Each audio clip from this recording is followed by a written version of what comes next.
wherever you go.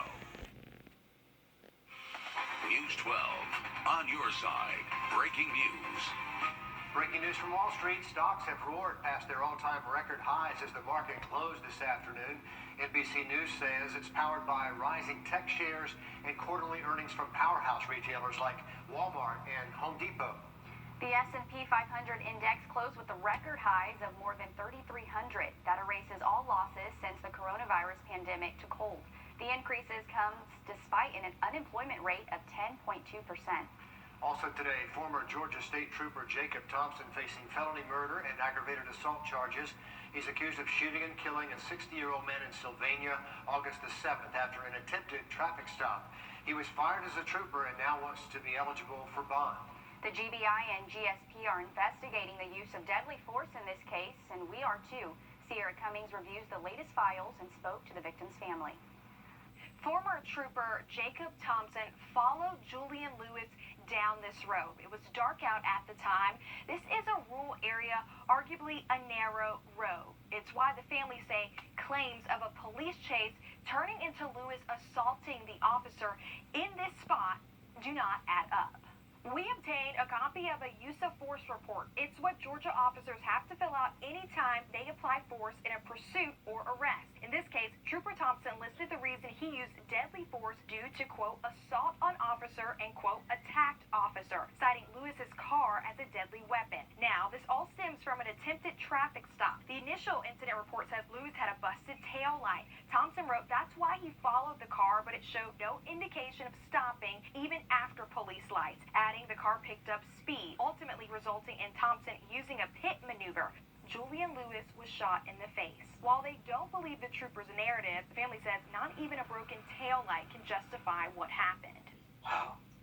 What do I do about my soulmate? Cry, hurting. It's just so much. He can't be brought back. I don't have any closure, but I do want justice for killing him. He was innocent.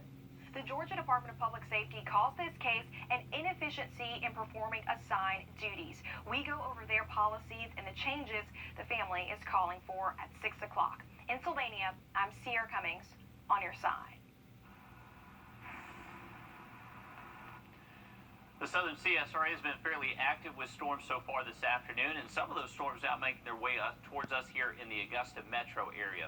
Nothing is currently severe, but we are tracking some stronger storms near Warrenton and Mayfield. This is in Warren County between Mayfield, Norwood, Warrenton right there. This has been producing some frequent cloud to ground lightning and some heavy rain, and that's pretty much the case for us here across Augusta as well. North Augusta, we're starting to see some heavier downpours that extends towards Murphy's Estates and southern Edgefield. Evans to Martinez, right along Riverwatch Parkway, we are tracking some heavy rain. And this has been around the area for about the last 30 minutes to an hour. So if you plan on driving around the area over the next 30, 45 minutes, just watch out for some potting on roadways. Lighter rainfall as you go further south. Now that these areas have seen some stronger storms, less of a chance for y'all to see any strong storms the rest of this evening, just some light lingering showers out there.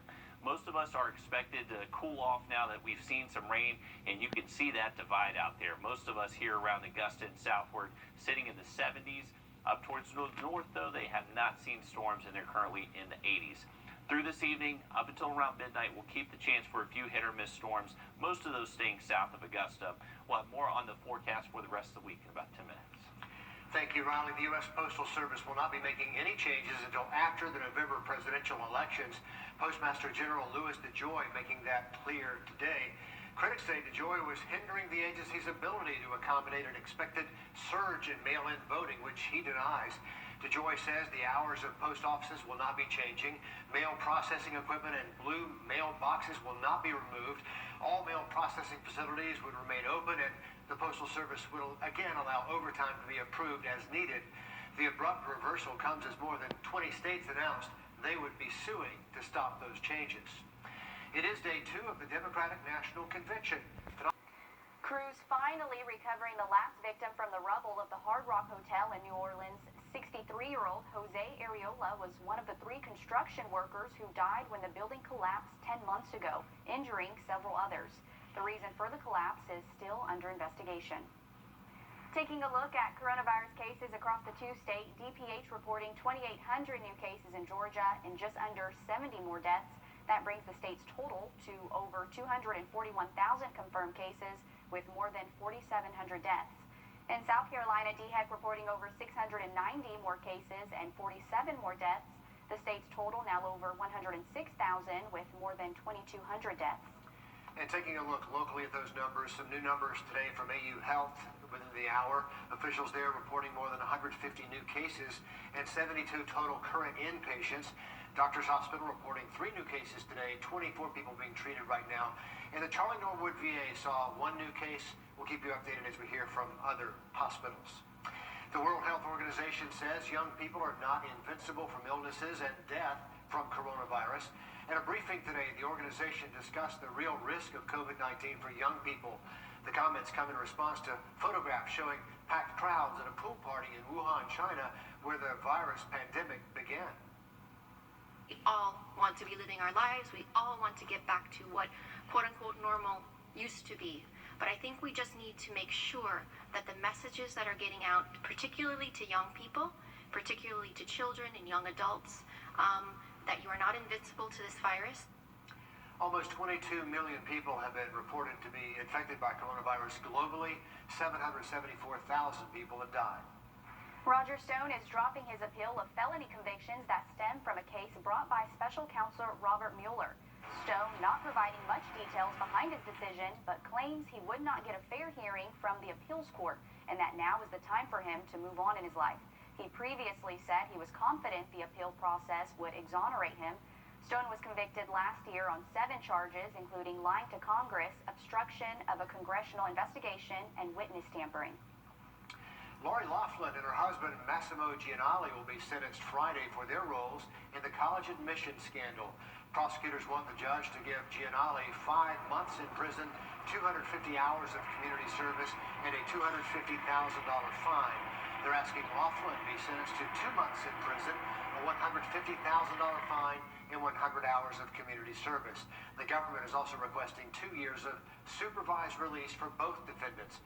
The government accusing them of paying $500,000 to get their daughters into the University of Southern California as fake members of the crew team there. The couple pled guilty to conspiracy charges in that case. A special day made that much easier. Over 70 women now able to walk down the aisle in the dress of their dreams, thanks to one woman giving back to frontline workers. And we are still tracking some showers and storms across the region. We'll take a look at when they're supposed to end for us coming up.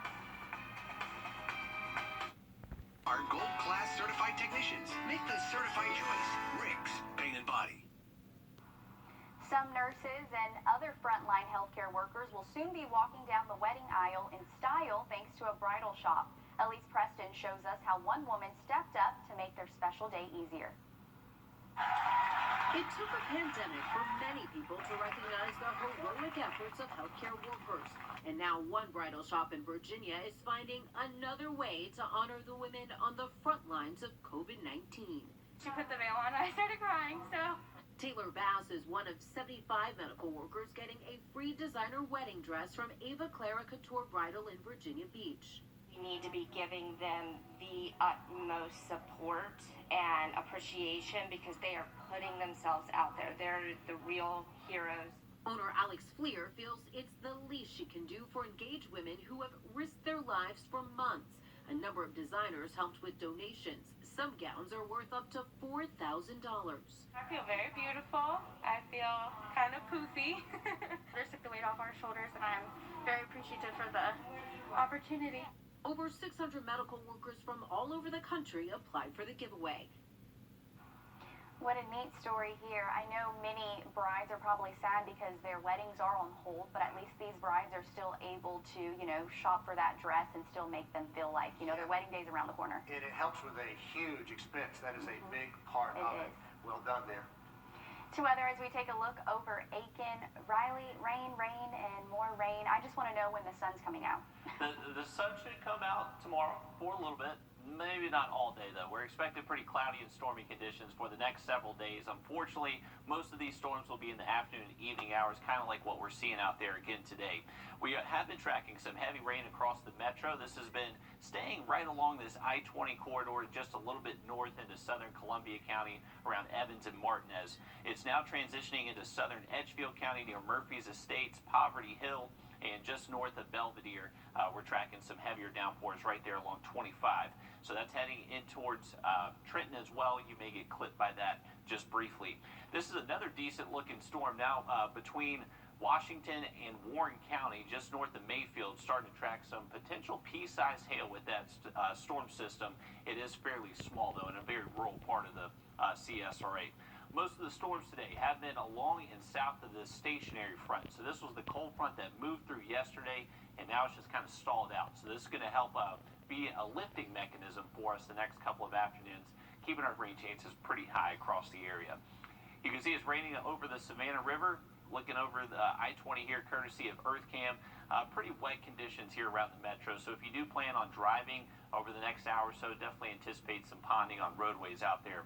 The good news about these summer downpours is that they always cool you off. We're currently at 75 here in Augusta, and lows tonight should not be too far from that number. We're expected to drop to near 70. Some lucky spots may be able to briefly get into the upper 60s tomorrow morning.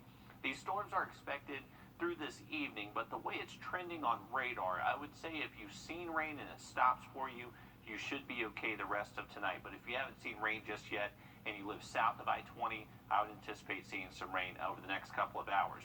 After the rain ends by around midnight, we are expecting some fog to form early tomorrow morning. That will linger a little bit after sunrise, and then later Wednesday afternoon, likely going to be tracking some more showers and storms. But currently, the way model guidance is hinting, for our Wednesday afternoon, that storm coverage is not expected to be all too widespread. Looks like we're going to have some good storm conditions to our west and east, but as far as us right here in the CSRA, it appears to be fairly isolated. Our better chance for rain is going to head our way Thursday into Friday. That's when those rain chances could be a little bit more conducive for some potential heavy rain. The Weather Prediction Center actually does have us underneath this marginal risk for flash flooding throughout the day Thursday into Thursday night. So there is that potential for those heavier downpours coming up by Thursday for us. Any plans for the weekend? Unfortunately, our pattern not expected to change all too much. We're expecting highs to be in the upper 80s to near 90, and a few hit or miss storms each afternoon. Riley, thanks so much. There are so many resources available for students learning from home, and one is designed to help catch your grammar mistakes. I'll look at how that works after the break.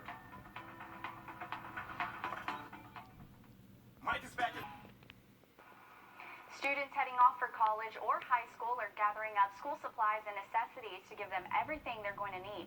While many of those items will make life easier, some things will improve their grades. Yeah, we're listening to those ideas, right? Jamie Tucker rounding up a few back-to-school gadgets and apps that students really need to know about.